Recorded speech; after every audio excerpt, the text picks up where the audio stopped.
Hello everyone, today's video topic is bathroom vocabulary in Italian. Bathroom में इस्तेमाल होने वाली अशिया के नाम इटालियन ज़ुबान में. Let's start the video. First word is bathroom and in Italian it's called il bagno.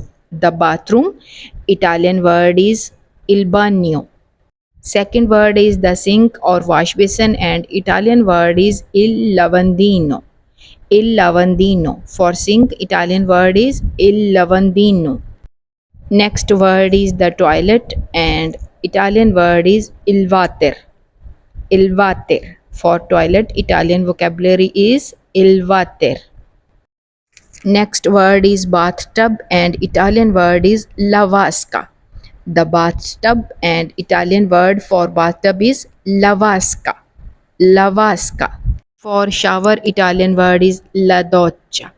For shower, Italian word is la doccia. You can also repeat with me for correct pronunciation, la doccia. Next word is toilet paper and Italian vocabulary is carta igienica.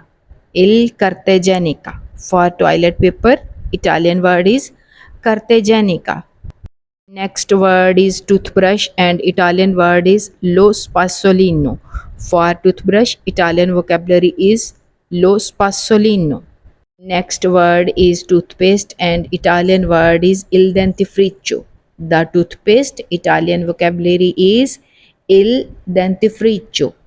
Next word is towel and Italian word is l'asciugamano. For towel, Italian vocabulary is l'asciugamano. Next word is soap and Italian word is sapone. For soap, Italian vocabulary is sapone. Next word is shampoo and Italian word is lo shampoo. For shampoo, Italian word is lo shampoo. Lo shampoo. And last word is mirror and for mirror, Italian word is lo specchio. For mirror, Italian vocabulary is lo specchio. Lo specchio.